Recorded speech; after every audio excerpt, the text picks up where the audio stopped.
అండి Bible clarity చెప్పింది. యేసు చనిపోయింది, శిలువ మీద కాదురా బాబు, ఆయన ఎక్కడంటే చెట్టు పైన అని చెప్పి అపోస్తులు చెప్పారు. యేసు శిష్యులు చెబుతున్నారు చెట్టు పైన. యేసు అపోస్తుల కార్యం 5:30 చూడండి. అపోస్తుల కార్యం 5:30 చూడండి. మళ్ళీ ఎలా చూసేది మీరు చూడాల్సిన అవసరమా? బైబిల్లో చూపిస్తా ఉంటది అపోస్తుల కార్యంలో. మీరెందుకు చూడటము? మీది నాదెందుకు? అపోస్తుల కార్యం 5:30 చూసుకోండి. మీరు నాకెందుకు చెబుతున్నారు? 5:30 చూసి తెలిసిపోయి తక్కువ చూడండి. 5:30లో మీరు మానపై వేలాడిస్తే సమరించిన యేసును మన పితరులు లేపాను అని ఏది చెప్తున్నాడు? దేని సూచించి చెప్పాడు ఆ మాట? ఇక్కడ ఏం చెప్పాడు చూడండి, 29. అందుకు పేతురును అపోస్తుల మనుష్యులకు కాదు దేవునికి మేలు లోబడలేను కదా, మీరు మానుపై వేలాడి సంబంధించిన యేసు మన పితరులు లేపారు అని చెప్పారు. ఇక్కడ ఇజ్రాయేలుకు మారు మనస్సు, ఇక్కడ ఇజ్రాయేల్ గురించి చెప్పుకుంటూ వచ్చాడు మళ్ళీ. అంటే ఇది సర్వమానవాళిగా అన్నట్టు కారణం పుష్టి ఆయన చచ్చిపోయింది ఇక్కడ చెట్టు మీద బాబా అని చెప్పారు. ఇక్కడ అదే 10వ అధ్యాయంలో కూడా అదే విషయం చెప్పాడు. 10వ అధ్యాయంలో కూడా యేసు చెట్టు కాలాడిది చంపుతున్నారా బాబా అని చెబుతుంటే మరి అయ్యన్ని చెబుతారు ఎందుకు?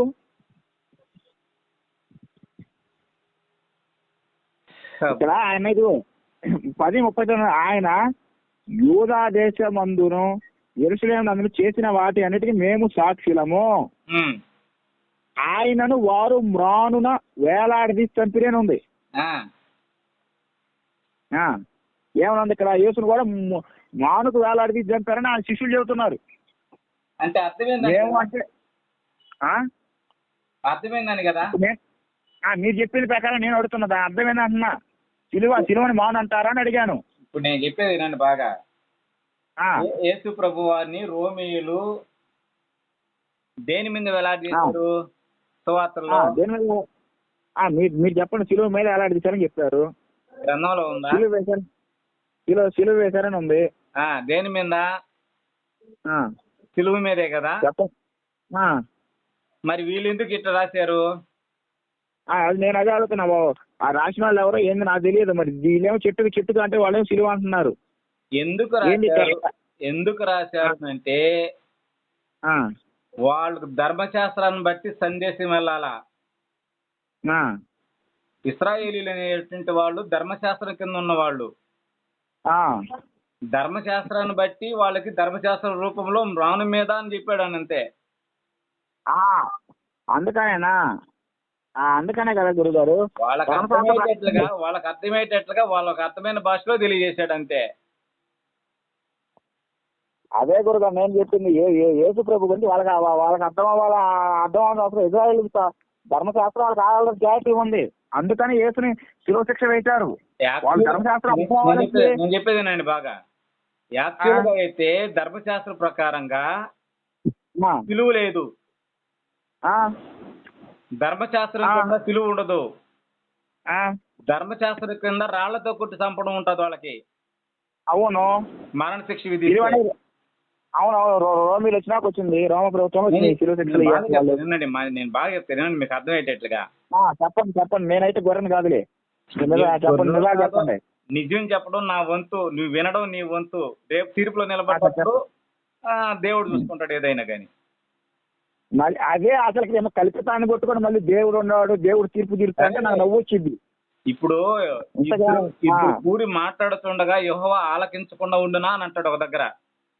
ఎక్కడ అంటే మలాకి గ్రంథంలో అంటాడులే. ఇప్పుడు నువ్వు నేను మాట్లాడుతున్నది కూడా రికార్డ్ అవుతుంది. నేను చెప్పాల్సింది నేను చెప్తున్నా, నువ్వు వినాల్సింది ఏంటుండవు. దాన్ని రిసీవ్ చేసుకోవడం ఇవన్నీ హిందూ ధర్మశాస్త్రం సీరియల్ కాపీ కొట్టుకొని బతికిన బతుకులు ఇవన్నీ. హిందూ ధర్మశాస్త్రం అదే చెప్తుంది ఎప్పుడు. ఏమని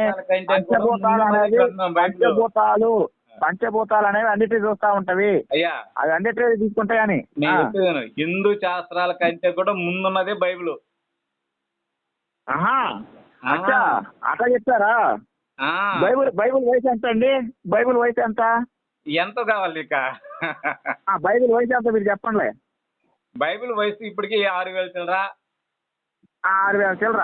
ఆ, అవునా? 6,000 చిల్లర ఏది సృష్టి ఆరంభం రాసుకుంటే ఆ, మీరు చెప్పుకుంటా వస్తే ఆ, కనీసం బైబుల్ లెక్క ప్రకారం ఉంది చెప్పారు. ఆ. మరి బైబుల్ ఇప్పుడు ఉన్న బైబుల్లో దాని యొక్క రెఫరెన్స్ల ప్రకారం బైబుల్ సంబంధించిన తోరా అంటారు. దాని తోరా లెక్క తీసుకుంటే యూదుల యొక్క కల్చర్ ప్రకారం తీసుకుంటే కానీ బైబిల్ ప్రకారంగా 6,000 చిల్లర ఏది సృష్టి మొత్తం జరిగి 6,000 సంవత్సరాలు భూమి పుట్టినప్పటి నుంచి ఇప్పటి వరకు నేను చెబుతున్నదే బైబిల్ ప్రకారం 6,000 సంవత్సరాలే. 6,000 కానీ సైన్స్ ఏం చెప్పింది అరే బాబు 6,000 సంవత్సరాలు చరిత్ర చెప్పిన బైబుల్ కి బుద్ధి జ్ఞానం ఉందో లేదో నాకు తెలియదు. సైన్స్ కనిపెట్టాడు సైన్స్ చెప్పినాడు ఎవడా? నేను చెప్తా వినండి. సైన్స్ ఇప్పుడు మనకి వరంగల్ ఉంది కదా సార్, వరంగల్లో మళ్ళీ మనకు ఒంగోలు ఉంది. ఒంగోలు దగ్గర సైన్స్ చెప్పిన వాడు ఎవరు? సైన్స్ ఎవరు చెప్పారు మీరు చెప్పండి. ఎవరు చెప్పు సరే ఎవరు చెప్పారు మీరు చెప్పండి, నాకు తెలియదు. అవును. మానవుడికి ఏం తెలుస్తుంది? కొన్ని లక్షల సంవత్సరాల క్రితం వచ్చి అనడానికి ఆధారాలు ఉన్నాయి. ఎవరు చెప్పాడు? కానీ బైబిల్ మాత్రం 6,000 సంవత్సరాల నుంచి ముందుకు పోదు. గ్రంథంలో దేవుడు మెన్షన్ చేసుకుంటా వచ్చాడు రికార్డు. అదే నోవాకు పడవ కథ తీసుకుంటే నాకు అర్థమైంది దేవుడు తెలివితే అట్లా ఎట్లా ఉన్నాయి ఏందన్నది. అన్ని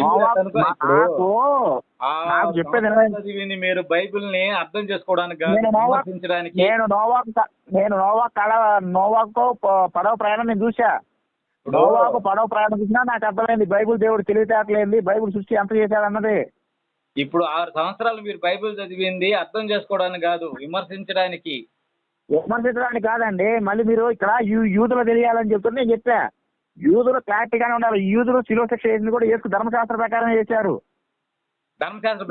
యూదులు 100% యేసు ప్రభుని ధర్మశాస్త్ర ప్రకారం అయితే రాళ్ళతో కొట్టాలి యేసు ప్రభుని. అదేనయ్యా, అక్కడ రాళ్ళతో కొట్టాలి కాబట్టి. కానీ రోమిల ప్రభుత్వం కాబట్టి ఏం చేయాలి అర్థం కాక శిలువ శిక్ష ఇచ్చారు. చెప్పారు అదే కదా సిలువ మరణం అని గ్రీక్ చెప్పండి. అయ్యా రోమిల్లో కూడా మరణశిక్ష ఉంది. రోమిల మరణశిక్ష ఏంటంటే ఒక మనిషిని హింస అయ్యే విధంగా చంపుతారు. దాని మరణశిక్ష అది కూడా చనిపోవటమే. రోమిల మరణం వచ్చి ఖడ్గంతో నరకడం, ఖడ్గంతో తలను ఛేదించడం. నేను మళ్ళీ మీకు ఇదే మాట మీద మీరు నిలబడతానంటే మీరు చెప్పిన తప్పని నేను నిరూపించు. మరి ఈసారి అది కూడా ఒప్పుకుంటారు మరి. రోమిల్ చరిత్ర సంబంధించి రోమిలు తగనగడం కాదు, మనిషికి భయాన్ని కలగజేస్తూ భయపెడుతూ చంపడమే రోమిల యొక్క తీరి. ఖడ్గంతో చిరని మొండని వేరు చేస్తారు వాళ్ళు. అయ్యా నేను చెప్పేది సార్, ఫస్ట్ మనిషి చనిపోయిన తర్వాత జరిగేది ఏంటన్నా నేను చెప్తున్నాను. రోమిలు కావాలంటే మీకు రోమిల చరిత్ర ఉంది, రోమ ప్రభుత్వ చరిత్ర ఉంది, రోమిల చరిత్ర, రోమిలు వాడిన పురాతన ఆయుధాల గురించి పూర్తిగా ఉంది. గూగుల్లో కూడా నేను మీకు కావాలని చూపిస్తాను, లేదా పుస్తకం కూడా ఉంది రోమిల చరిత్ర గురించి. మీ అడ్రస్ పంపిస్తే నేను పంపిస్తా. మరి రోమిలు ఎలా చంపుతారు, మనిషిని ఏ విధంగా హింసించి చంపుతారు, ఎందుకు చంపుతారు అనే దానికి కూడా థియరీ ఉంది. వాళ్ళు క్లారిటీగా ఉంది వాళ్ళ దానికి. రోమ ప్రభుత్వం క్లారిటీగా ఉంది. యేసు ప్రభు శిలువ శిక్ష వేయడానికి కానీ ఇంకోటి మీరు గమనించారా? ప్రధాన యాజకుడు ఆయన యేసు ప్రభు సాక్ష్యం చెప్పగానే బట్టలు చింపుకున్నాడని ఉంటది. బట్టలు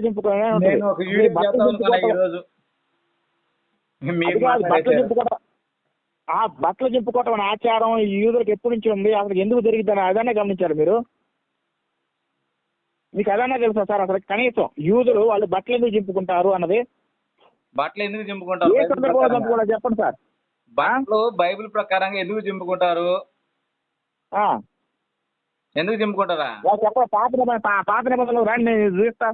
ఎప్పుడైనా సరే దేవుడి యొక్క వాక్కుని యెహోవా వాక్కుని తిరస్కరించిన, యెహోవా యొక్క ఉగ్రత తిరస్కరించి వెళ్ళినా, లేదు యెహోవా యొక్క ఉగ్రత వచ్చినా, దేవుడి యొక్క చెప్పిన ఆజ్ఞలను ధిక్కరించి వెళ్ళినా, అనేక సందర్భాలలో దేవుడి యొక్క ఇది జరిగినప్పుడు ప్రతిసారి యూదులు బట్టలు చింపుకుంటారు.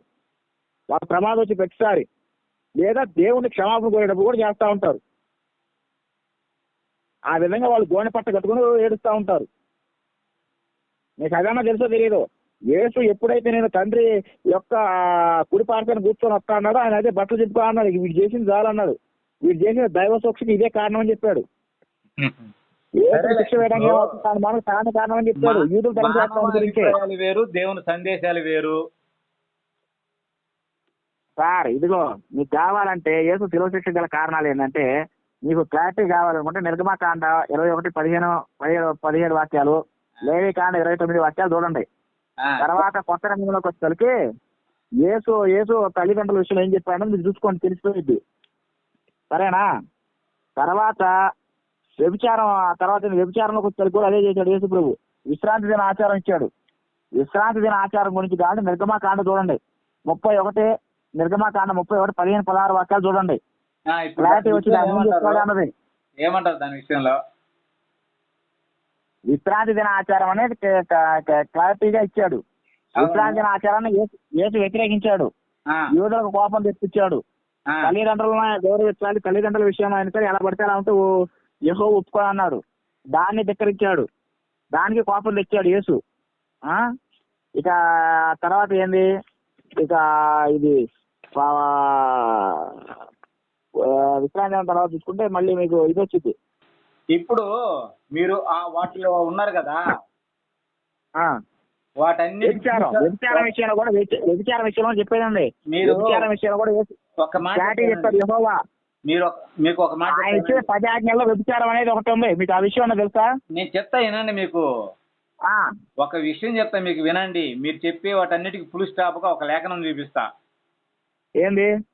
ఇప్పుడు యేసుప్రభు వారు ధర్మశాస్త్రాన్ని పాటించలేదు అన్నారు కదా మీరా. అంటే వ్యభిచార స్త్రీని శిక్షించమంటే క్షమించాడని. నేనేం చెప్పా, తల్లిదండ్రులు కానీ చెప్పిన విషయాలు చెప్పుకుంటూ వస్తున్నా. కొన్ని అసలు యేసు జీవితాన్ని పట్టుకుంటే చాలు. నేను చెప్పి విశ్రాంతి దినాన్ని పాటించలేదని ఇన్ని మీరు అంటున్నారు కదా. పాటించాడా? నేను చెప్పేది వినండి. వీటన్నిటికీ ఒక ఫుల్ స్టాప్ గా ఒక లేఖనం చూపిస్తాను మీకు. ఏం చెప్పండి. ఇర్మియా గ్రంథం 31వ అధ్యాయం రండి. ఇర్మియా గ్రంథమా? మీరు ఏది చూపించినా యేసు శిలువ కారణాలు కొన్ని వందలు ఉన్నాయి. నేను చెప్తున్నాను కదా మీకు, ప్రూఫ్ గా ఒక లేఖనం చూపిస్తున్నాను అన్నాను కదా. ఎన్నో అధ్యాయం ఇర్మియా గ్రంథం? 31వ అధ్యాయం 31వ అధ్యాయం 31వ వచనం నుంచి 31వ వచనం చెప్పండి. ఏముంది అక్కడ? ఏముంది? చదవండి. నేను ఇశ్రాయేలుతోను యూదా వారితోను కొత్త నిబంధన చేయు దినము వచ్చుచున్నవి. ఏంది నిబంధన? ఒక నిమిషం. ఏ నిబంధన చేస్తాడంట? అది క్రొత్త నిబంధన. ఏ నిబంధన చేస్తాడో? క్రొత్త నిబంధన. అది ఐగుప్తులో నుండి 32వ వాక్యం. అది యెహోవా అది ఐగుప్తు నుండి వారు రప్పించునే నేను వారిని చేయి పట్టుకుని దినమున వారి పితరులతోనూ నేను చేసిన నిబంధన వంటిది కాదు. అదే నిబంధన. నిబంధన నేను వారి నా నిబంధనను భంగం చేసుకున్నది ఇదే యెహోవాకు. ఈ దినములైన తర్వాత నేను ఇశ్రాయేలు వారితోనూ యూదా వారితోనూ చేయబో నిబంధన ఇదే. వారి మనస్సులో ధర్మ విధిని ఉంచేదను, వారి హృదయముల మీద దాన్ని వ్రాసేదను ఇదే యెహోవాకు. అవునా? కాబట్టి యేసు ప్రభు వారు భూమి మీదకి వచ్చినప్పుడు కొత్త నిబంధనకు సంబంధించిన రాజ్యాంగాన్ని తీసుకొని వస్తున్నారు అన్నమాట. అర్థమైంది మీక? యేసు ప్రభు కొత్త నిబంధన మధ్యవర్తి అని అన్నాడు, తెలుసు కదా మీక?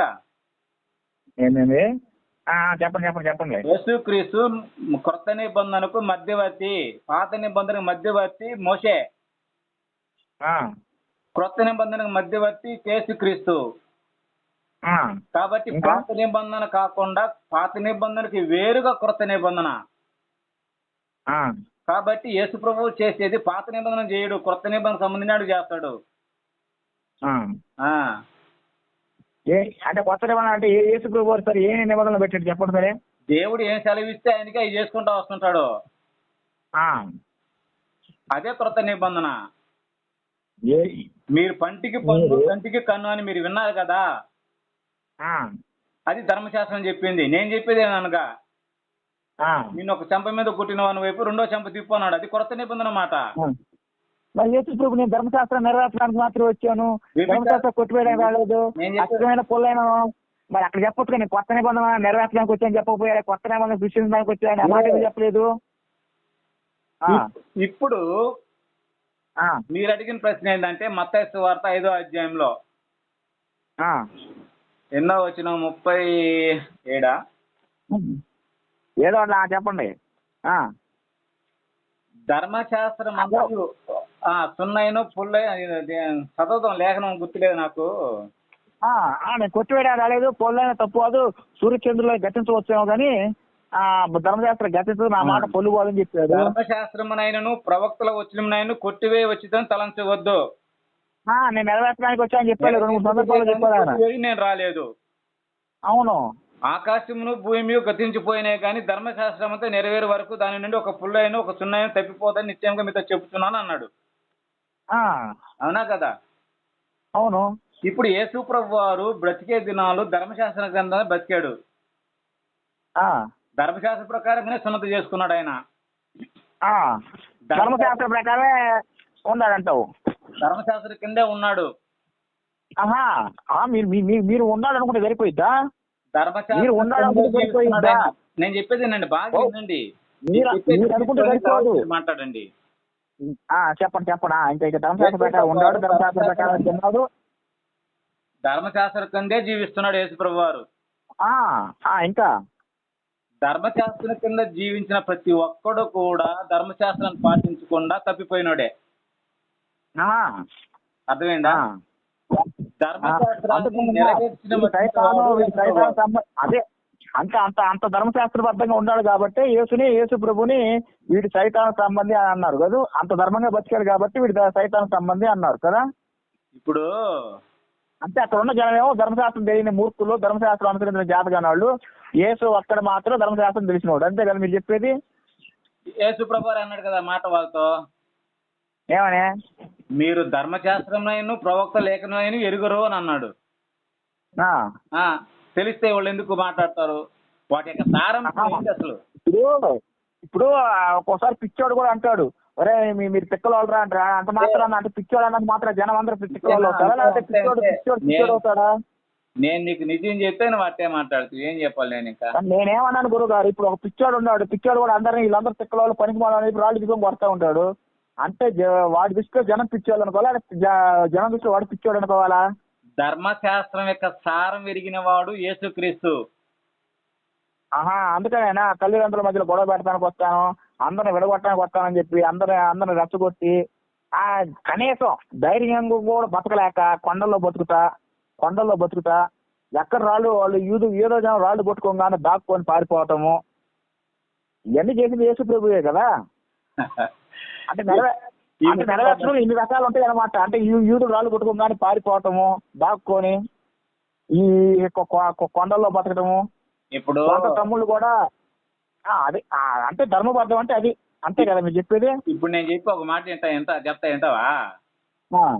చిరంజీవి పార్టీ పెట్టినప్పుడు ఒక కుటుంబంలోని వ్యతిరేకలు వచ్చినాయి. అవును. ఎందుకు వచ్చినాయి చెప్పా? ఎందుకు వచ్చినాయి చెప్పు.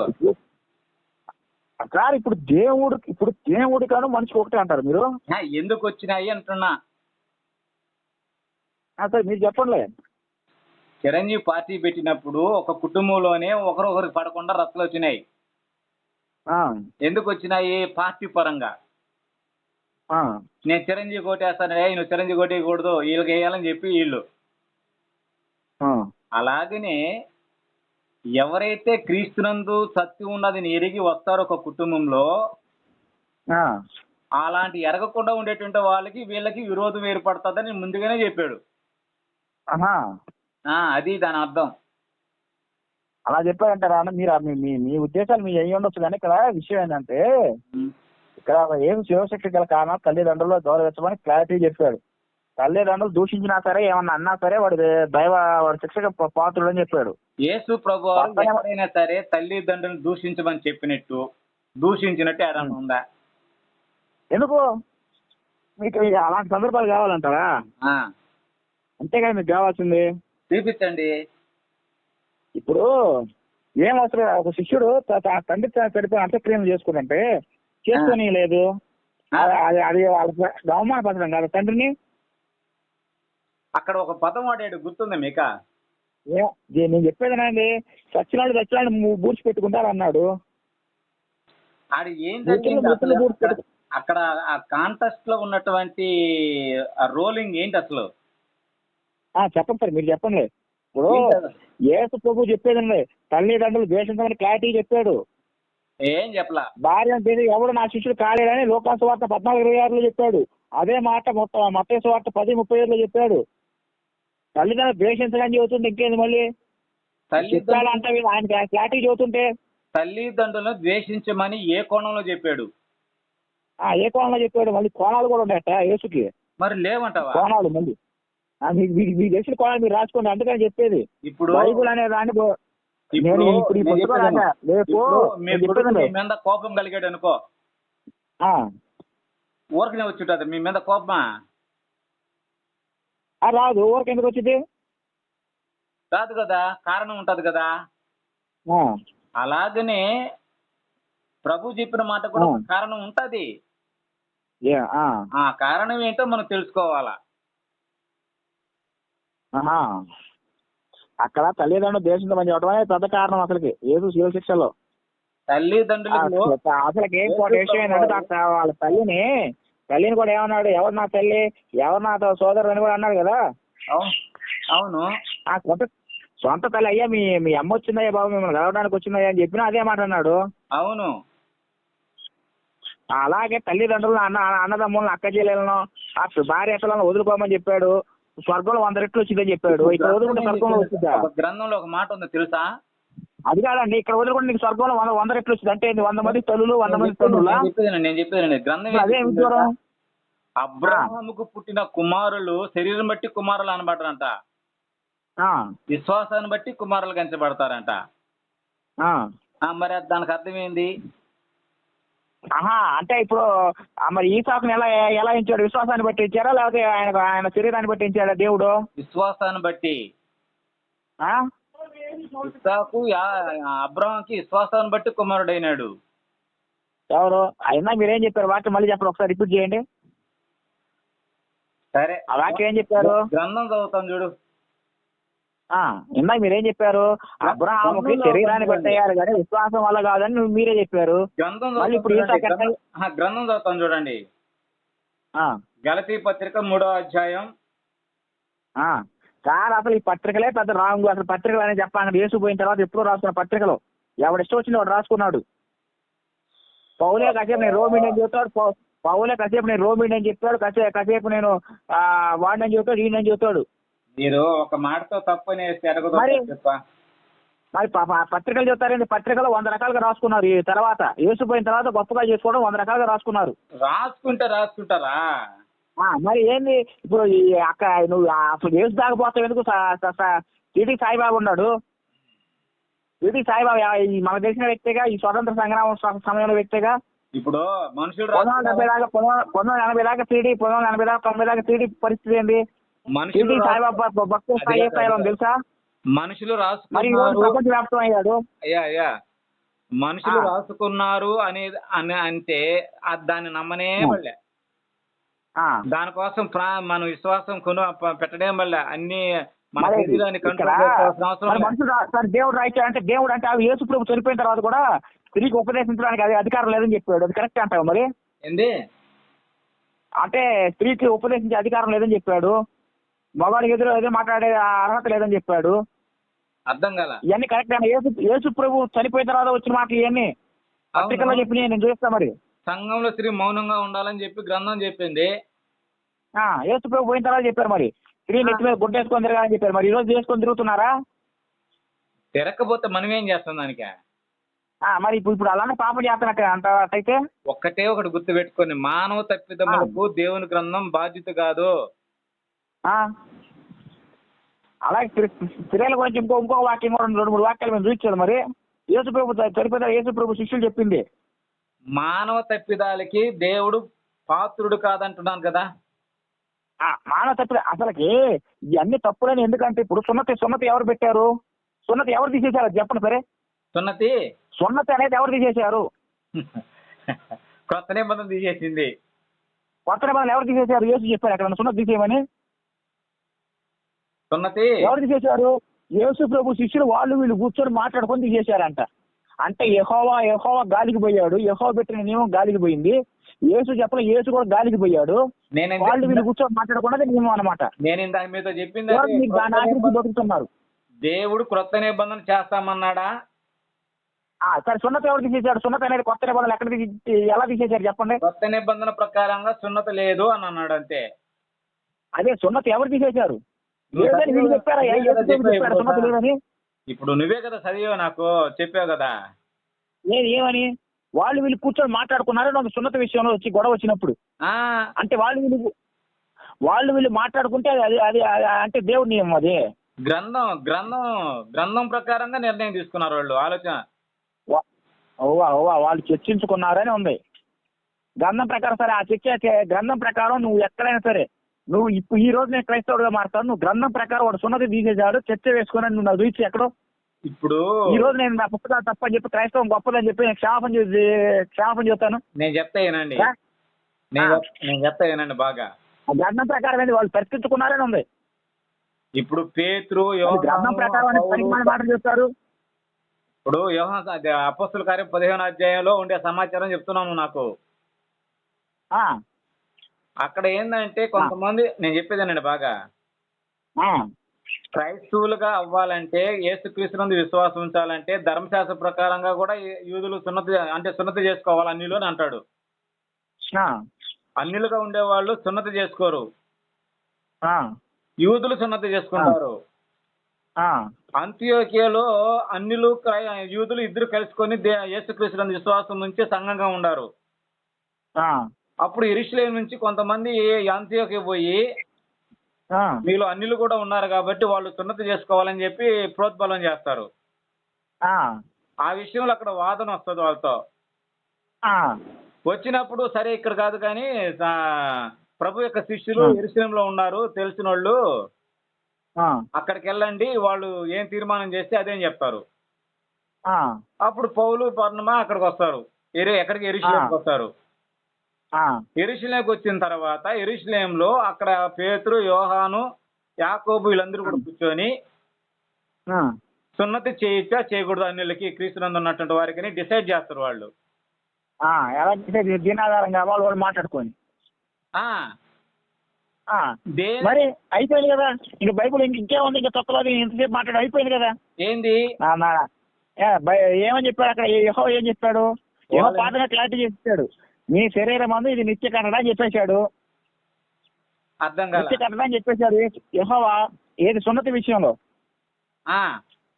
సున్నతి విషయంలో ఇది మీ శరీరం ఉంది నిత్య కట్టడ అని చెప్పేశాడు యెహోవా. దానిని నిత్య కట్టడ గాలిలో కలిసిపోయింది. యేసు ప్రభు తీసేయలేదు, వాళ్ళు వీళ్ళు కూర్చొని తీసేశారు. అయిపోయింది. నిత్య కట్టడ సర్వగతం పాడారు. నిత్య కట్టడ అంటే ఎప్పుడు దాకా? ఎప్పుడు దాకా? నిబంధన ఉన్నంత వరకు.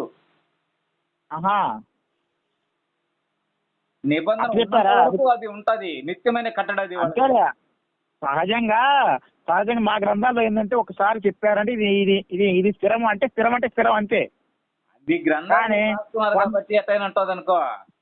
ఏది? అదే పిచ్చోడు, దేవుడు పిచ్చోడు. మీ దాంట్లో మీరు అదే చెప్పారు, మా దేవుడు పిచ్చోడు అయ్యా, కాసేపు నిత్యం అంటాడు, మళ్ళీ కాసేపు ఆయనకు వచ్చి లేదు కొంచెం నేను తీసేస్తున్నా, తుచ్చికి కొండ మురిగింది కొండ మురిగింది వచ్చి అంటారు. చూసావా? చిన్నలో నాకు తెలియదు.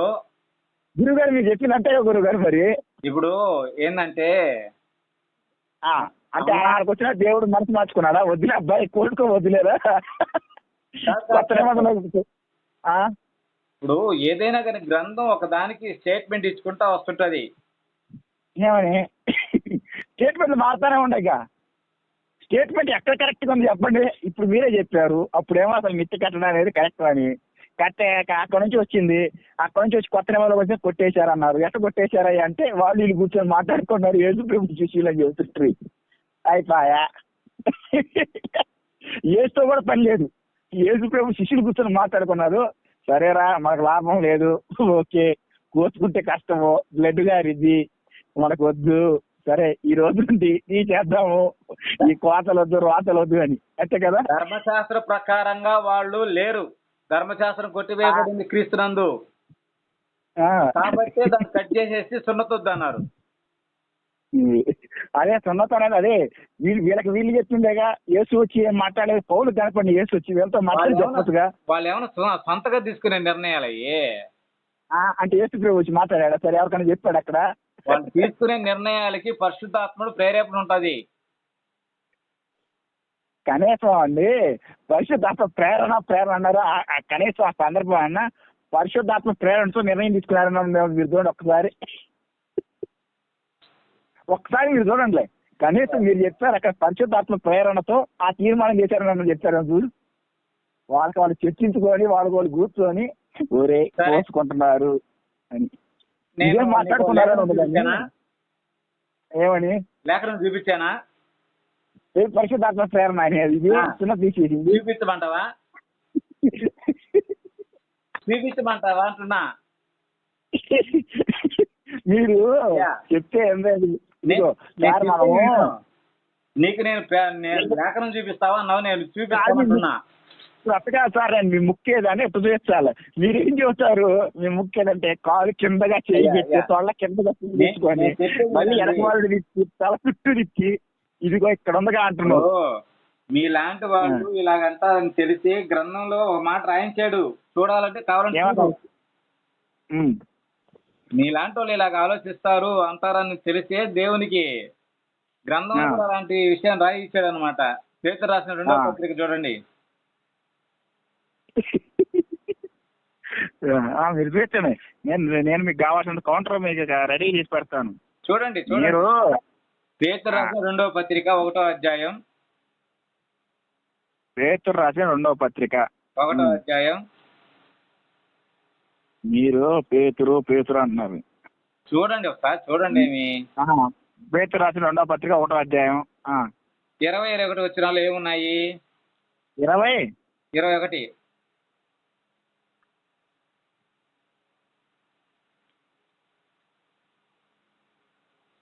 ఒకడు తన ఊహను బట్టి చెప్పడం వలన లేఖనంలో ఏ ప్రవచనం పుట్టదని మొదట గ్రహించుకునవలెను. ఏలయనగా ప్రవచనము ఎప్పుడును మనుషుని ఇచ్చును బట్టి కలగలేదు గాని మనుష్యులు పరిశుద్ధాత్మ వల్ల ప్రేరేపించబడిన వారై దేవుని మూలముగా పలికిరి అని అంది. మరి ఏమంటావు దానికి? నేను అదే చెబుతున్నా. అట్టయితే ఇప్పుడు నేను రాసి మొత్తం దేవుడి ప్రేరణతో రాశాను. నువ్వా? మరి ఇప్పుడు మీరు చెప్పిందే నేను చెప్పాను. ఈ గ్రంథంలో ఉన్న విషయాలు మొత్తం ఇంకా నీకు ప్రేరేపణ ఎందుకు వస్తుంది? ఎందుకు మీకు విషయం అర్థం కావట్లా. యేసు ప్రభు వారు ఒక మాట చెప్పారు, మీకు గుర్తుందా? ఏం చెప్పారు చెప్పండి? ఆదరణకర్త ఒకడు వస్తాడని చెప్పారు, గుర్తుందా? ఇప్పుడు మీరు నన్ను అన్ని క్వశ్చన్లు అడుగుకుంటా పోండి. గురుగారు నేను గ్రంథ ప్రేరణతో రాశాను. మీరు చెప్పిన వాక్యం నిరూపణ చేసింది. ఇంకా నేను నెక్స్ట్ ఎట్లా రాయాలనుకుంటున్నాను. ఇప్పుడు యేసు ప్రభు వారు యోహాను సువార్తలో ఆదరణకర్త వస్తాడని చెప్పాడు. నేను పోతే తప్ప ఆయన రావడం చెప్పాడు. అవును అవును. ఆయన వచ్చి నేను తెలియజెప్పిన విషయాలు మొత్తాన్ని తెలియజేస్తాడని చెప్పాడు. అవునా కాదా? అవును చెప్పాడు కదా. అలాగే ఏం చెప్పాడు? నేను పోయిన తర్వాత వస్తానని చెప్పాడు. యేసు ప్రభు పోయిన తర్వాత నేను వచ్చానుగా. మీకు ఊదా రంగుకి ఎరుపు రంగు గురించి క్లారిటీ లేకపోతే నేనే తెలియపరిచాగా. సరే ఇప్పుడు అవునా కాదా? తెలియపరిచానా లేదా? నువ్వు అసలు మీరు యేసు ప్రభు తర్వాత శిష్యులు చెప్పిందా మీరు చెబుతున్నారు. యేసు ప్రభు తర్వాత శిష్యులు కూడా చెప్పింది కూడా కరెక్ట్ చెప్పారు. ఏమని చెప్పారు? ఇప్పుడు దాంట్లో కూడా 2వ పేతురులో కూడా నా గురించి చెప్పాడు. నేను రాసే ఏ ప్రవచనం అని చెప్పి నేను చెప్పేది ఏదంటే నాది కాదు, పరిశుద్ధాత్మ ప్రేరణతో నేను రాశాను వాడు చెప్పారు. నేను అది చెబుతున్నా. మంచి మాట చెప్పారు మీరు. చివరికి నా గురించి నాకు చెబుతుంటే నాకు ఆశ్చర్యం. పరిశుద్ధాత్మ రాడు కానీ అదే మాట. అదేండి ఇప్పుడు ఇన్ని విషయాలతో మీకు తెలియపరుస్తూ మాట్లాడుతున్నానంటే పరిశుద్ధాత్మ ఉండబట్టే కదా. నువ్వు చదువుకున్న లేఖనాలు బట్టి మాట్లాడుతున్నావు అంతే. అదేండి అంటే ఇప్పుడు తెలియని విషయాలు చాలా మంది క్రైస్తవులు తెలియపరుస్తా ఉన్నాను. ఏది ఇప్పుడు దాకా నేను చెప్పాను ఏసు శిరోసిగా ఇప్పుడు చాలా ఉన్నాయి. నీవు చదువుకున్న లేఖనాలు నాతో మాట్లాడుతున్నావు, నేను చదువుకున్న లేఖనాలు నీతో మాట్లాడుతున్నా. లేదు లేదు లేదు లేదు వాస్తవంగా నేను ఈ పుస్తకం రాయడానికి ముందే నాకు ఏదో అయ్యా నేను చెప్తాను. గ్రంథంలో లేని మాటలు మాట్లాడటంలా అంటే ఇప్పుడు నేను కల్పించి మాట్లాడే ఒక్క విషయాన్ని మీరు ఇంతసేపు ఆడియో మొత్తం అది వినండి. గ్రంథంలో ఉండే మాటలు నేను మాట్లాడావు. గ్రంథంలో ఉండేటి నువ్వు చదివి మాట్లాడావు. నేను అది మరి ఇప్పుడు నాకు అంత చదువుకునే శక్తి ఎవరు ఇచ్చారు చెప్పు? ఎవరిస్తారా? అంటే మామూలు దేవుళ్ళు ఇచ్చారంటే అట్టయితే నాకు మామూలు దేవుళ్ళతో ఇంత శక్తి వచ్చిందంటే కనుక యేసు యెహోవా అనేవాళ్ళు పెద్ద దైవ స్వరూపులు ఏం కాదని మీరు ఒప్పుకోవాల్సిన పరిస్థితి. అన్ని దేవతలు గొప్ప వాళ్ళని చెప్పినట్టు ఉంటుంది. అది ఎట్టవుతుంది చెప్పా? మరి ఇంత ఇంత శక్తి నాకు ఎలా వచ్చింది చెప్పండి? మనుషుడు కల్పించుకున్నవై దేవుళ్ళు ఎలాగవుతారు? ఒక్క మాట చెప్పినాక నేనేం చెప్పాను ఇప్పుడు? అంటే ఇప్పుడు నాకు ప్రేరణ వచ్చినట్టు దేవుడు గొప్ప ఉండబట్టే వచ్చింది నాకు ప్రేరణ, అవునా కాదా? ఇప్పుడు రాశానంటే అయ్యా మిమ్మల్ని ఒక్క మాట అడగతా, కరెక్ట్గా చెప్తారా? గురుగారు మీరు చెప్పండి. అంటే ఇప్పుడు నేను ఇది పుస్తకం చదివి రాశానంటే దేవుడు ప్రేరణ లేకుండా నేను బైబిల్ చదవగలనా? ఇప్పుడు వరకు నేను నా గ్రంథం మీద మాట్లాడినా. నేను గ్రంథం గురించి మాట్లాడుతున్నా. ఇప్పుడు మీతో నేను హిందూ పరంగా మీ సైడ్ నుంచి రెండు క్వశ్చన్లు వేస్తా, చెప్తావా? చెప్పండి. ఇప్పుడు దేవుడు అనంటే మీ గ్రంథాల ప్రకారంగా అర్థం ఏంటి? భగవంతుడు అంటే ఒకే ఒకడు, సర్వం తెలిసినవాడు, సర్వవ్యాపకం తెలిసినవాడు, కర్త కర్మక్రియ అన్ని తెలిసినవాడు, మంచిగా ఉంటే మంచి జరిపించేవాడు, నువ్వు చేసే క్రియలను బట్టి ముందుకు తీసుకెళ్లేవాడు దేవుడు. భగము అనగా అర్థం భగవంతుడు అంటే భగము అంటే శూన్యము, వంతుడు అంటే కలిగినవాడు, శూన్యం కలిగినవాడు, శూన్యంలో నుండి వచ్చినవాడు. అంటే ఏంది? మనకు తెలియకుండా మనకు చూడని అనుకుంటూ వచ్చేవాడు, ప్రతిదీ తెలిసినవాడు అని అర్థం. చెప్పండి. నేను అడిగిన దానికి కరెక్ట్ ఆన్సర్ రాలా. నేను చెప్పింది అదే సార్. భగవంతుడు అంటే ఒకే ఒక్కడు ఉండేది. భగవంతుడు మంచి చెడు అన్ని తెలిసినవాడు. నేను చాలా మందిని అడిగాను, నిన్ను అడుగుతున్నా. దేవుడు అనే దానికి నిర్వచనం కరెక్ట్ గా చెప్పండి. దేవుడు అంటే నాకు తెలిసినది ఇదే సార్. ఏది? దైవత్వం గలవాడు. దైవత్వం గలవాడు. దైవత్వం అంటే దయా మంచి చెడు మొత్తం ఏ టు జెడ్ అన్ని తెలిసినవాడు, సర్వం తెలిసినవాడు అని అర్థం దేవుడు అంటే. సర్వం తెలిసిన ఒక వ్యక్తి సర్వం తెలిసినవాడు. ఒక వ్యక్తిని నడిపించాలని, ఎలా నడిపించాలి, ఆ వ్యక్తికి సరైన మార్గాన్ని చూపించేవాడు అని నువ్వు తెలియజేసేవాడు అని నువ్వు అంటున్నావు.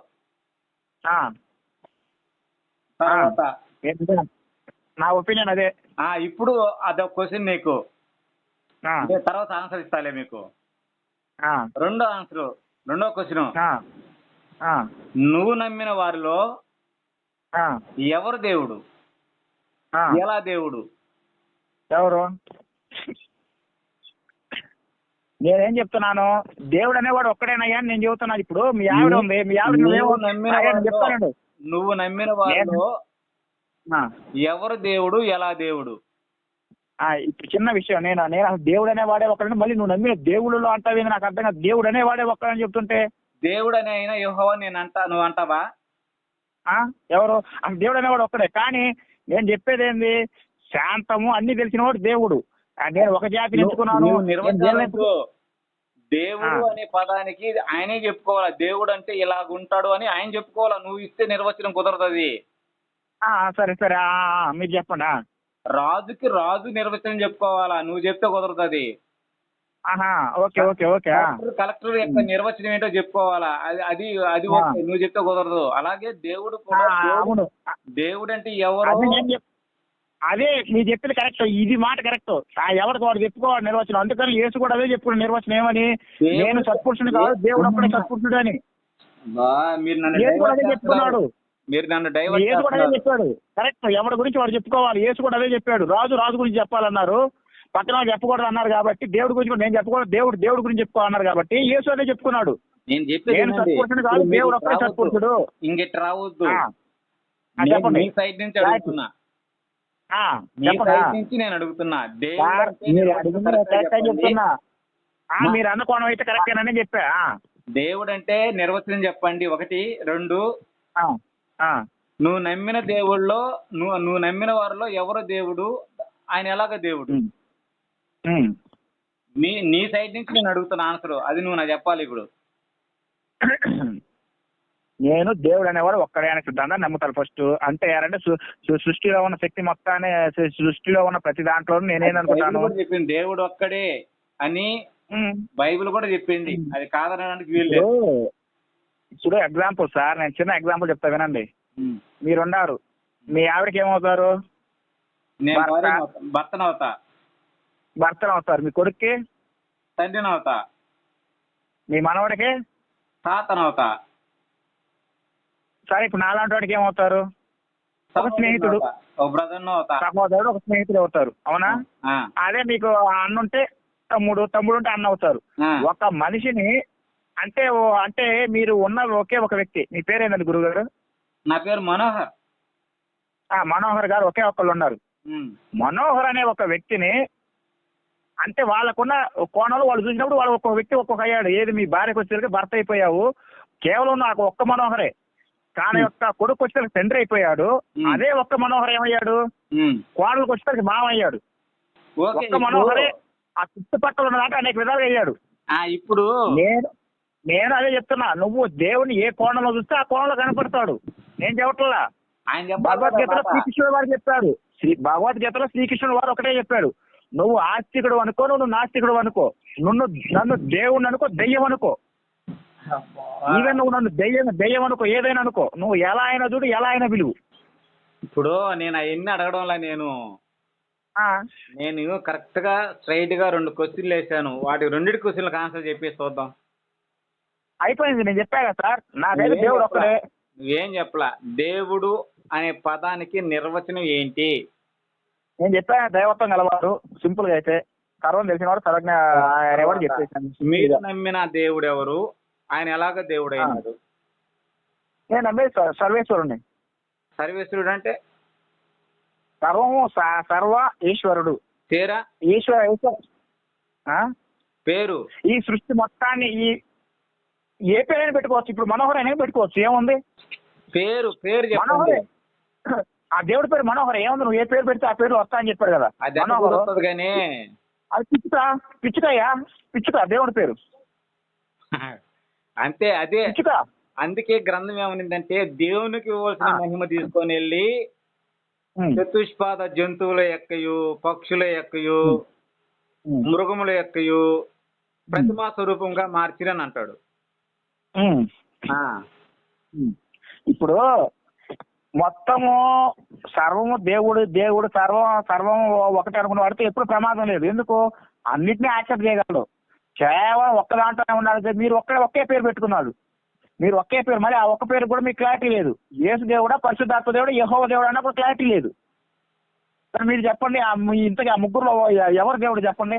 సరే మాకంటే సరే అందరినీ నేను దేవుడు అని చెప్పేశాను, అయిపోయింది, తీసేయండి. ఎలా పిలుచుకున్న దేవుడు అనేవాడు వస్తాడని చెప్పాను. ఈవెన్ నేను నరకాసుడు అని చెప్పి దేవుడిని పిలిచినా దేవుడు వస్తాడు. నరకాసుడు అని పిలిచినా కూడా వస్తాడు సార్ దేవుడు. వాడికి అన్ని పేర్లు గలవని చెప్పాడు. నిన్ను తీసుకొని పోయి, ఇప్పుడు నువ్వు ఉన్నావు అనుకో, కొడుకు నేరుగా పందికాడకు పోయి నాయనా అన్నాడు అనుకో, పందికాడ మా నాయన అంటాడు అనుకో, ఎవరికన్నా చూపించి, నువ్వేమనుకుంటా? అదే అంటే పందికి దేవుడు అనేవాడు ఏంది? దేవుడు ఇప్పుడు దేవుడు అనేవాడు ఇప్పుడు ఒక రూపం ఉంటుందా, అనేక రూపాయలు ఉంటుందా? రూపాలు ఎన్ని? అంటే సరే యెహోవా రూపం, సరే యెహోవా రూపం ఏంది చెప్పు? యెహోవా కాళ్ళు ఎంత బాగుంది చెప్పు. ఇప్పుడు నేను అదే సరే యెహోవా రూపం ఏంది చెప్పాయా? సరే ఇవన్నీ దేవుడు అన్నావు, ఒకే అనేక రూపాయలు ఎందుకంటే ఉండవన్నావు కదా. సరే యెహోవా రూపం ఏంది చెప్పి ఎట్టుంటుందో? ఆయన శరీరధార్య రూపం ఉన్నాడుగా. మరి అదేంది? మరి కామన్ మనిషికి దేవుడికి ఎలా లింక్ పెట్టావు నువ్వు? జంతువుకి మనిషికి దేవుడికి ఎలా లింక్ పెట్టావు? మనం ఏ రూపంలో అనుకున్నా కానీ దేవుడు అంటున్నావు కదా. అవును. ఇప్పుడు దేవుడికి అంటే ఆయనకి ఏంది? ఆయన సర్వం ఏ రూపంలో అయినా రాగలడు ఆయన పిలిస్తే. అది నువ్వు చెప్పు, దేవుడు చెప్పాలన్నమాట. అంటే ఆ రూపంలో రాని వాడు దేవుడు కాదు, వాడు పిచ్చిన కొడుకు. దేవుడు అనేవాడికి అన్ని తెలుసు, మహిమలు చేయగలడు, ఏదేం చేయగలడు. అది చేయలేదంటే పిచ్చిన కొడుకు అని అర్థం. వాడు దేవుడు కాదు, దెయ్యం. దెయ్యాలు మాత్రం కొన్ని రూపాల్లో ఉంటాయి, దెయ్యాలు అన్ని రూపాల్లో రాలేవు. నువ్వు మాట్లాడేదానికి నేను మాట్లాడేదానికి ప్రతి మాటకు లెక్క చెప్పాలి మనము. నేను చెప్తున్నా సార్, దేవుడు అనేవాడు అన్ని రూపాల్లో రాగలడు, ఏదైనా చేయగలడు. అగ్ని స్తంభంలో ఉంటాడు, అవసరం అగ్ని రూపంలో ఉంటాడు, లేకపోతే మేఘం నీడ రూపంలో అయినా సరే సైన్యాన్ని నడిపించేవాడు అవుతాడు, అన్ని రకాలుగా ఉంటాడు. సరే నీ ఊహలు నీ ఆలోచనలు నా ఊహలేదు పాత నిబంధనలు లేదా? ఏమని ఈ ఎందుకులే మీ చెప్పటం, ఇవన్నీ ఎందుకులే కానీ దేవుడు ఎలా అయినా రాగలుగుతాడు. కేవలం ఒక రూపాన్ని పెట్టుకుని నేను ఇలాగే ఉంటాను, నేను ఇట్లాగే వస్తానంటే ఏమనుకోవాలా? సరే కానీ ఇప్పుడు మరి ఏసావు యాకోబు అంటే యాకోబు దేవుడు ఇక్కడ పెరుగులాడింది ఇజ్రాయెల్ పేరు పెట్టారు కదా, ఆయనతో పెరుగులాడింది ఎవరు? దేవదూత. దేవదూత దేవుడా? దేవుని యొక్క దూత. ఏ రూపంలో ఉంటుంది దేవుని యొక్క దూత? ఏ రూపంలో ఉంటది? దేవదూతలు భూమి మీదకి ఎలాగొచ్చారు తెలియదు నీకు? గ్రంథం చదివినట్టువే. సరే మీరు చెప్పండి, ఏ రూపంలో ఉంటాయి, ఎన్ని రూపంలో ఉంటారా? మగవాళ్ళు వస్తారా, ఆడాళ్ళకి వస్తారా? పురుషుల రూపంలోనే వస్తారు వాళ్ళు. పురుష రూపంలో ఉంటారు. ఈ మాట మీరు నిలబడతారా? నేను నిలబడుకుంటే ఈ మాట మీరు నిలబడతారా అన్న? మీరు ఈ మాట మీద నిలబడతారా అన్న? నేను ఎక్కడికి పోతున్నా?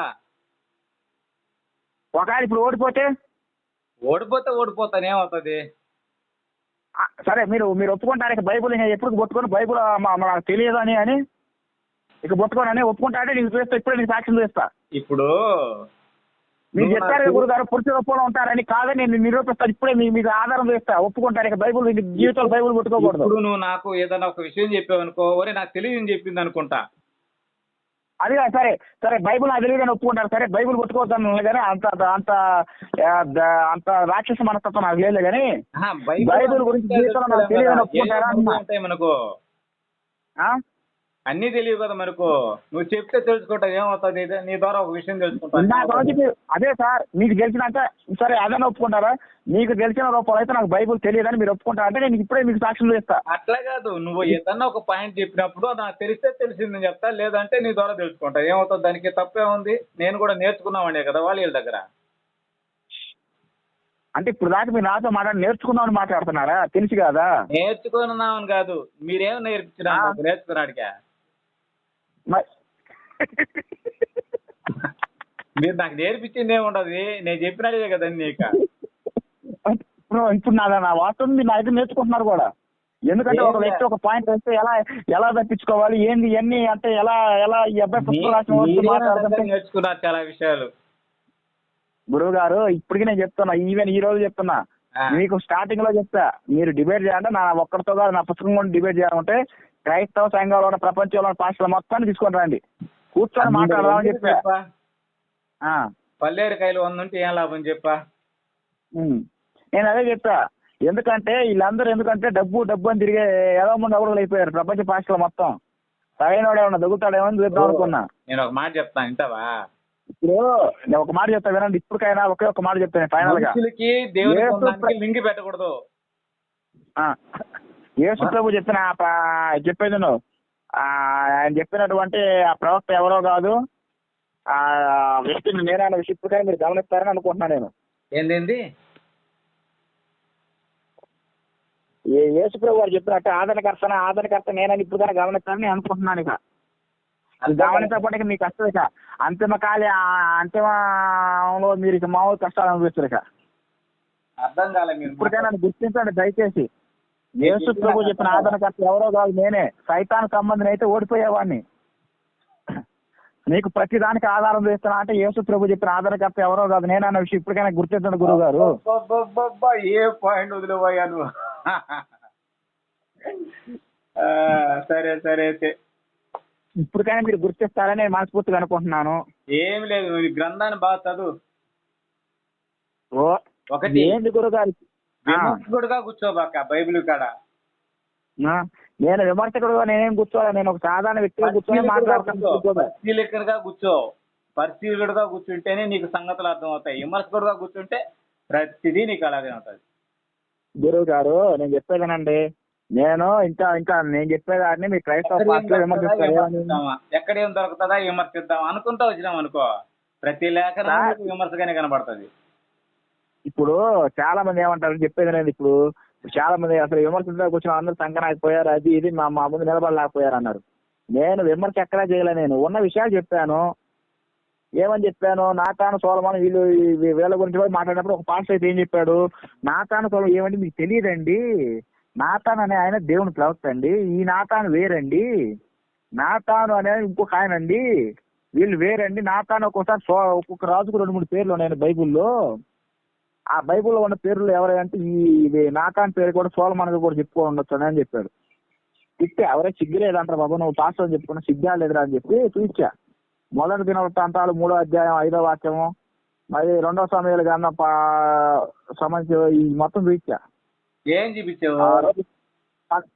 ఏదంటే ఆయన చెప్పాడు వీళ్ళంతా వేరు వేరు అంటే చెప్పాడు. సిగ్గా లేదురా బాబు, యేసు ప్రభు వంశంలో పుట్టిన వాళ్ళందరూ ఎవరి రక్తం పరిశుద్ధం కాదు, ఈ నాతాను సోలమాన్ అనే వాళ్ళు బత్షెబా సంతానం అని చెప్పేసి మొత్తం వివరించా 1 గంట సేపు. ఎవరి సంతానమా? నాతాను సోలమాను సోబాబు సిమ్యా వీళ్ళందరూ బత్షెబా సంతానం రా బాబు. ఊరియాతో సంసారం చేసిన ముందొచ్చి మళ్ళీ ఇక్కడ దావీదుతో సంసారం చేసింది. అలా సంసారం చేసిన వాళ్ళు పుట్టిన వాళ్ళే వచ్చినారు నాతాను సోలమాను. ఈ వంశంలో వచ్చిన వాళ్ళు గొప్ప వాళ్ళు ఎట్టయ్యా నువ్వు చెప్పురా అని చెప్పి వివరించా. ఎవరితో అప్పుడు నోరు ఎల్లబెట్టారు వా అమ్మ ఇదే అని. కనీసం ఈ రోజు బైబుల్ గురించి పాస్టర్ కూడా సక్రమంగా తెలియదు సార్. అది మటుకు వాస్తవం అనుకో. సక్రమంగా తెలియదు, సక్రమంగా మాట్లాడడానికి కూడా సిద్ధంగా ఉండరు. నేనా గట్టిగా 2-3 ప్రశ్నలు వాగామనుకో, నిజాలు చెప్పామనుకో ఇక గుక్క పెట్టి ఏడుస్తారు. ఇక నేనా ఎందుకు సార్ మీ విషయం నేను ఏమన్నా, నేను మీతో ఏమన్నా తిట్టానా? నన్ను తిట్టారు. బాగానే మాట్లాడారు మీరు నాతో. ప్రశాంతంగా మాట్లాడుకున్నాం. ఇట్లా మాట్లాడుకుంటే తప్పేం లేదు. అవును. ఒక్కొక్క ఆయన ఎందుకంటే నా పుస్తకం గురించి మాట్లాడితే మొన్న ఆయన ఫోన్ చేశాడు. యేసు ఆయన ఎవరు పంపించారంటే యేసు రక్తం గురించి రాసింది. నేనేం చెప్పానంటే బాబు బైబుల్లో యెహోవా అనే ఆయన సక్రమంగా ఉండవాళ్ళని ఎవరిని ఆశీర్వదించలేని చెప్పా ఫోన్ లో మాట్లాడతా. ఆయన ఆ మాట విన్నాడు. విని నేను పాస్టర్నే నువ్వెంత పిల్ల కుక్క అది ఇదని అరిచాడు. అరిచి పిల్ల కుక్క నువ్వెంత నీ బతికంతా అది ఇది నువ్వు పుస్తకం రాసావు అంటున్నాడు అని అరిస్తే సరేనండి నేను రాసిన విషయాలు ఇది ఇది అని చెప్పా. ఇచ్చాడండి. మిమ్మల్ని హేతు అడుగు ప్రతి వానితోనూ సాత్వికంతో సమాధానం చెప్పుడు అని అంటాడు. గ్రంథం చెప్పిన మాట అది. మిమ్మల్ని హేతు అడుగు ప్రతి వానికి సాత్వికంతో సమాధానం చెప్పుడు అని అంటాడు. నేను చూపించాను సార్.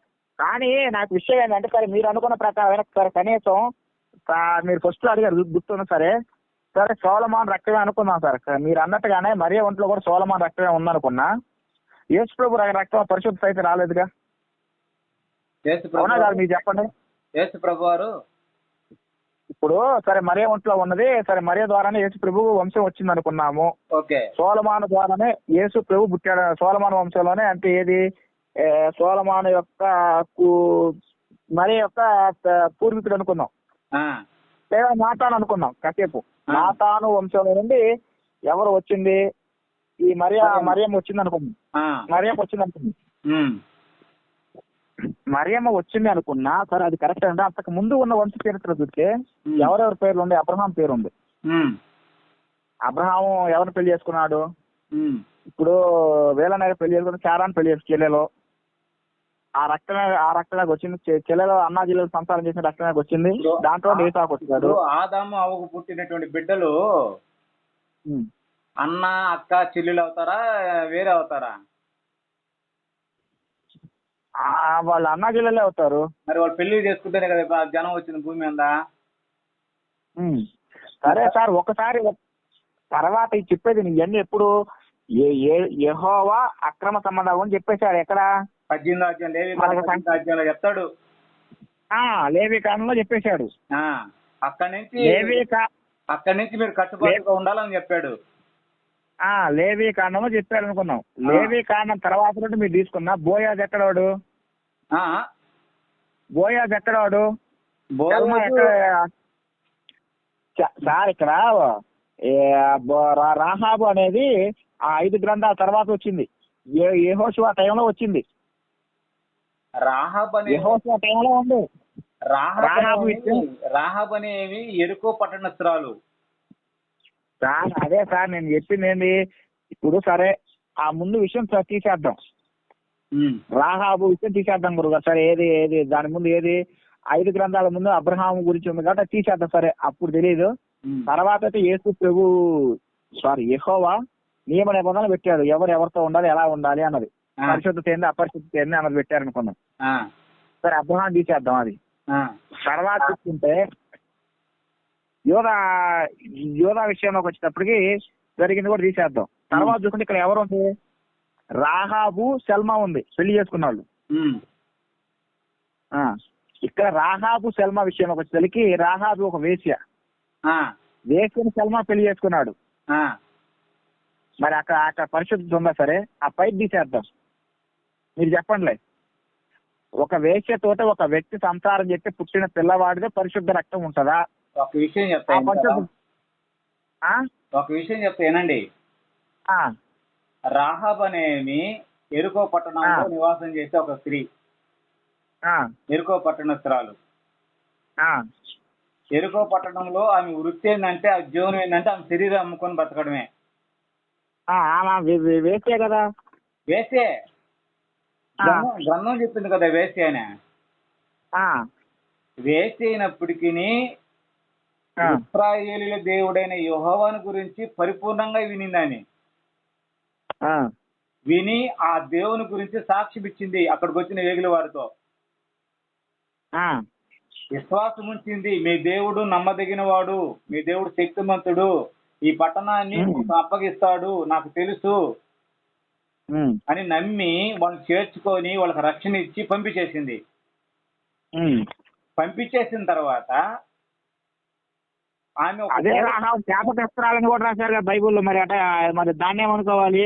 ఏంటండి రాహాబు గురించి, రాహాబు గురించి మళ్ళీ ఆమె ఇదని కూడా రాశారు కదా, శాపగ్రస్తురాలు అదని, పాపాత్మురాలు అన్నట్టు కూడా. లేదే, ఒక్క నిమిషం ఆగండి గురువు గారు. వేసి అని చెప్పి రాసిపెడింది అంతే.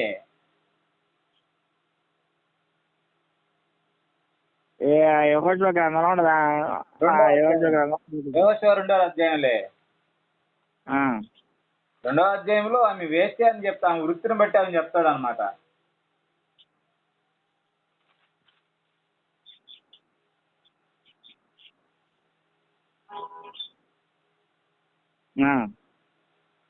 ఇక్కడ యెషయా గ్రంథంలో చూడండి ఒకసారి. యెషయా గ్రంథంలోనా?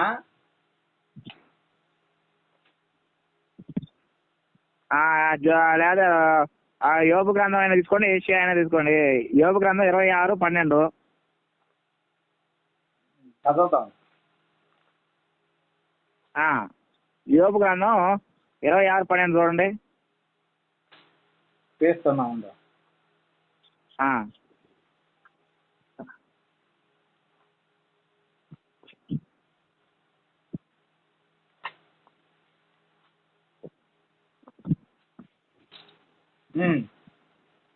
ఏమన్నా అక్కడ 26:12 తన బలము వలన ఆయన సముద్రమును రేపును.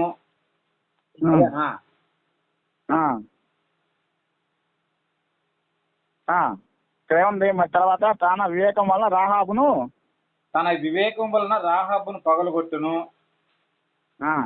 ఆయన ఊపిరి విడవగా ఆకాశ విశాలమునకు అందం వచ్చును. ఇక్కడ రాహాబు గురించి ఎందుకు ఎట్లా చెప్పాడు మరి? సరే తర్వాత ఏషియా 51:9 చూడండి. చర్చింగ్లోకి వచ్చినాలని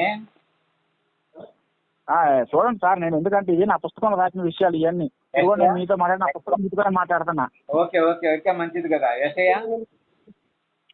ఏషియా 51:9 నేను సెర్చ్ చేయటాలు ఏముండవు. ఏషియా గ్రంథం 51:9. 51:9. ఓకే. ఏం చెప్పారు ఇక్కడ? యెహోవా బాహువా లెమ్ము బలము తొడుగుకొమ్ము, పూర్వకాలంలోను పురాతన తరములోను లేచినట్లు లెమ్ము. రాహబును చుట్టునీయలుగా నరికి వేసిన వాడు నీవే కదా. మరి రాహాబు చుట్టునీగా నరికి వేరేంది? రాహాబు అని ఒక పదాన్ని ఇక్కడ ఎందుకు ఉపయోగించాడు అనేది మీరు అర్థం చేసుకోవాలా. అసలు రాహాబు తుత్తునికే అందరికి వేడి వాడు నీవే కదా అంటే అర్థం నాకు అర్థం కాలా.